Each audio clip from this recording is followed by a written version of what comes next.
സഹോദരീ സഹോദരന്മാരെ, 29ാമത് കേരള അന്താരാഷ്ട്ര ചലച്ചിത്രമേളയ്ക്ക് ഇന്ന് തുടക്കമാവുകയാണ്. 3 പതിറ്റാണ്ടോളം നീണ്ട ചരിത്രമുള്ള ഈ മേളയിൽ പങ്കെടുക്കാൻ കഴിഞ്ഞതിലുള്ള സന്തോഷം ആദ്യമേ തന്നെ രേഖപ്പെടുത്തട്ടെ. ചരിത്രം കൊണ്ടും വലുപ്പം കൊണ്ടും നമ്മുടേതിനേക്കാൾ മികവുറ്റ നിരവധി മേളകൾ ലോകത്തുണ്ട്. ആരംഭിച്ച കാലം മുതൽ ഇങ്ങോട്ട് നോക്കിയാൽ അവയിൽ പലതും പലവിധ മാറ്റങ്ങൾക്ക് വിധേയമായിട്ടുണ്ട്. പുരോഗമനോന്മുഖമായി മാറിവരുന്നത് പ്രതിരോധകരമായ മാറ്റങ്ങൾക്ക് വിധേയമായിരുന്നു.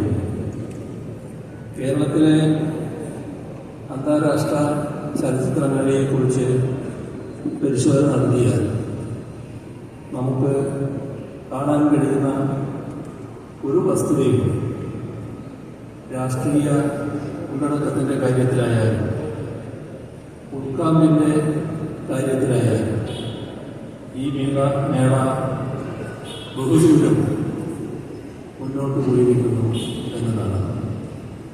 ഇന്ന് ലോകത്തെ തന്നെ ഏറ്റവും മികച്ച രാഷ്ട്രീയ ഉള്ളടക്കമുള്ള മേളയായി IFFK അറിയപ്പെടുന്നുവെന്നത് ഏറെ സന്തോഷകരവും അഭിമാനകരവുമാണ്.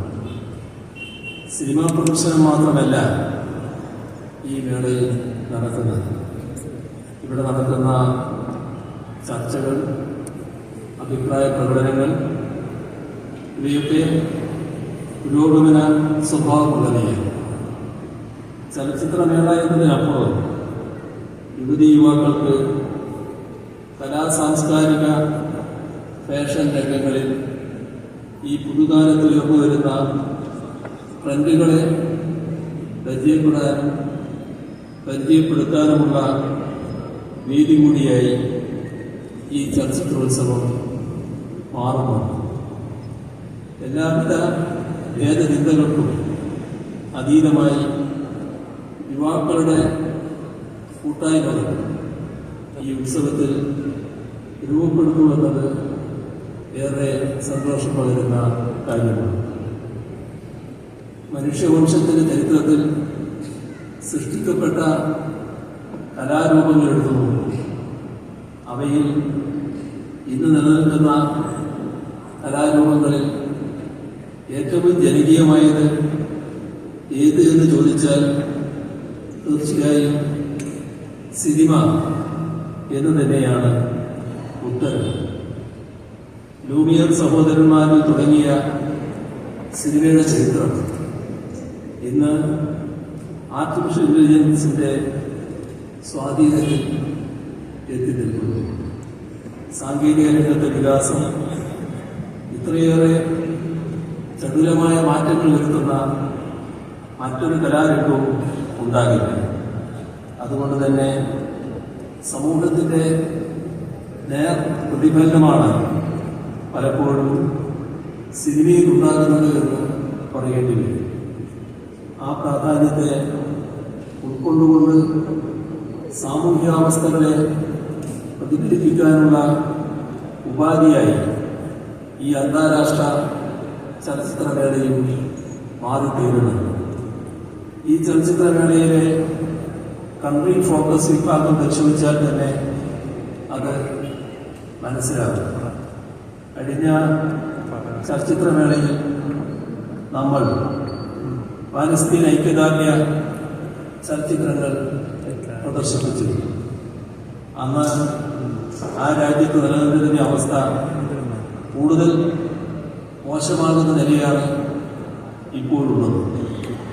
ഇത്തവണത്തെ കൺട്രി ഫോക്കസ് വിഭാഗത്തിൽ ഉൾപ്പെടുത്തിയിരിക്കുന്നത് ഒരു നൂറ്റാണ്ട് പാരമ്പര്യമുള്ള അർമേനിയൻ സിനിമാ വിഭാഗത്തിൽ നിന്നുള്ള ചലച്ചിത്രങ്ങളെയാണ്. ആഭ്യന്തര യുദ്ധവും വംശഹത്യയും കുടിയിറക്കലും എല്ലാം ഈ സിനിമയുടെ പ്രമേയമായി തീരുന്നത്.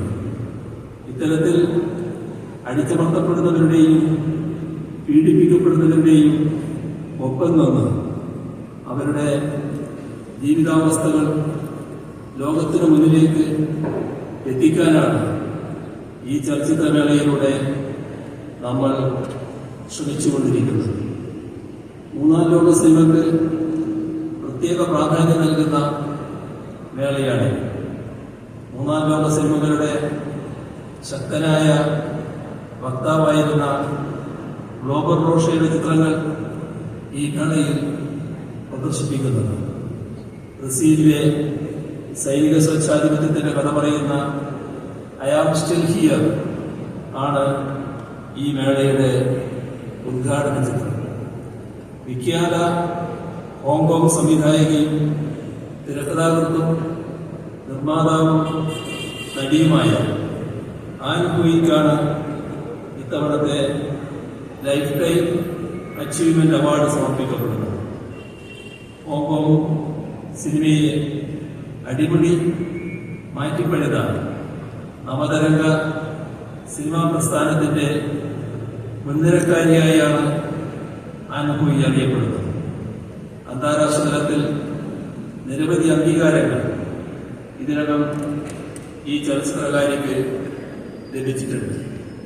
2020 നടന്ന വെനീസ് ചലച്ചിത്രമേളയിലെ ഗോൾഡൻ ലയൺ പുരസ്കാരവും ബെർലിൻ, ബുസാൻ, ന്യൂയോർക്ക് ചലച്ചിത്രമേളകളിലെ പുരസ്കാരങ്ങളും മറ്റ് നിരവധി അന്താരാഷ്ട്ര പുരസ്കാരങ്ങളും ആൻ ഹുയിക്ക് ലഭിച്ചിട്ടുണ്ട്. ആൻ ഹുയിയെ ഈ മേളയിൽ ആദരിക്കുന്നതിലൂടെ യഥാർത്ഥത്തിൽ ഈ മേളയാണ് ആദരിക്കപ്പെടുന്നത്.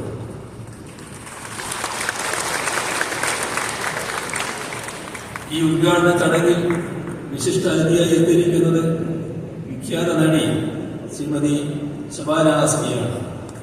അഭിനയ രംഗത്ത് അരനൂറ്റാണ്ട് പൂർത്തിയാക്കിയ ശബാന ആസ്മിയുടെ ചലച്ചിത്ര ജീവിതത്തോടുള്ള ആദരവായി 5 സിനിമകൾ ഈ മേളയിൽ പ്രദർശിപ്പിക്കുന്നുണ്ട്.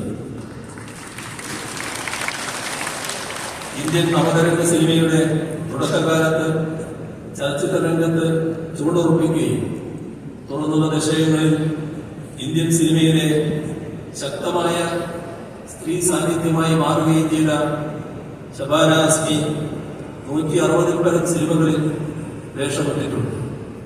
വിഖ്യാത സംവിധായകൻ ഷാ ബെനഗലിന്റെ അങ്കൂർ എന്ന ചിത്രത്തിലൂടെ 1974-ൽ ചലച്ചിത്ര രംഗത്ത് പ്രവേശിച്ച ശബാന ആസ്മിയെ തേടി നിരവധി ദേശീയ അന്തർദേശീയ പുരസ്കാരങ്ങൾ എത്തിയിട്ടുണ്ട്. സാമൂഹിക സാംസ്കാരിക രംഗങ്ങളിലെ പ്രശ്നങ്ങളോട് വളരെ ശക്തമായി പ്രതികരിക്കുന്ന വ്യക്തി കൂടിയാണ് ശബാന ആസ്മി. അവർ കേവലമൊരു ആർട്ടിസ്റ്റ് മാത്രമല്ല, ആക്ടിവിസ്റ്റ് കൂടിയാണ്. മതനിരപേക്ഷതയുടെ മൂല്യങ്ങൾ ഉയർത്തിപ്പിടിക്കുന്നതിൽ വളരെ വലിയ സംഭാവനകളാണ് അവർ നൽകിപ്പോരുന്നത്. ഈ വിധത്തിൽ ഇന്ത്യൻ സിനിമയെയും ഇന്ത്യയുടെ സാമൂഹിക സാംസ്കാരിക മണ്ഡലങ്ങളെയും സമ്പന്നമാക്കിയ ഈ മഹാനടിയെ ഈ വേദിയിൽ ആദരിക്കുന്നതിൽ അഭിമാനമുണ്ട്. ഈ വർഷവും സ്പിരിറ്റ് ഓഫ് സിനിമ വിഭാഗത്തിൽ പുരസ്കാരം ലഭിച്ചിരിക്കുന്നത് ശ്രീമതി പായൽ കപാടിയേക്കാണ്. അവർ തിരക്കഥ എഴുതി സംവിധാനം ചെയ്ത all we imagine as night Cannes ചലച്ചിത്രമേളയിൽ പുരസ്കാരങ്ങൾ നേടുകയുണ്ടായി. ഇപ്പോൾ ഗോൾഡൻ ഗ്ലോബ് നോമിനേഷനും ആ സിനിമയ്ക്ക് ലഭിച്ചിട്ടുണ്ട്. നമ്മുടെ രാജ്യത്തിനാകെ അഭിമാനിക്കാൻ കഴിയുന്ന നേട്ടമാണ്. ആ ചലച്ചിത്രത്തിന്റെ ഭാഗമായി തീർന്ന നിരവധി മലയാളികളുണ്ട് എന്നത് ഓരോ കേരളീയനും അഭിമാനിക്കാൻ വക നൽകുന്നു. സിനിമകൾ മാത്രമല്ല, അന്താരാഷ്ട്ര ശ്രദ്ധ നേടിയ ഡോക്യുമെന്ററികളും പായൽ കപാടിയുടേതായി പുറത്തു വന്നിട്ടുണ്ട്. പൂനെ ഫിലിം ഇൻസ്റ്റിറ്റ്യൂട്ടിൽ നടന്ന വിദ്യാർത്ഥി സമരത്തിൽ പങ്കെടുത്തുകൊണ്ട് അവർ ചിത്രീകരിച്ച ഡോക്യുമെന്ററി ആഗോള ശ്രദ്ധ നേടിയിരുന്നു. സ്പിരിറ്റ് ഓഫ് സിനിമ പുരസ്കാരം വിജയിച്ച പായൽ കബാഡിയെ അഭിനന്ദിക്കാൻ കൂടി ഈ അവസരം വിനിയോഗിക്കുന്നു. ഇന്നിവിടെ ആദരിക്കപ്പെടുന്ന സ്ത്രീകളല്ല, ആദരിക്കപ്പെടുന്ന വ്യക്തിത്വങ്ങളെല്ലാം സ്ത്രീകളാണ് എന്നത് സിനിമാ രംഗത്ത് ഏറ്റവും വലിയ തോതിൽ ആദരിക്കപ്പെടുന്ന സ്ത്രീകൾ, അവരെ പ്രത്യേകമായി നാം ഈ ഘട്ടത്തിൽ അഭിനന്ദിക്കാം. നമുക്ക് ഏറ്റവും സന്തോഷം പകരുന്ന കാര്യമാണ്.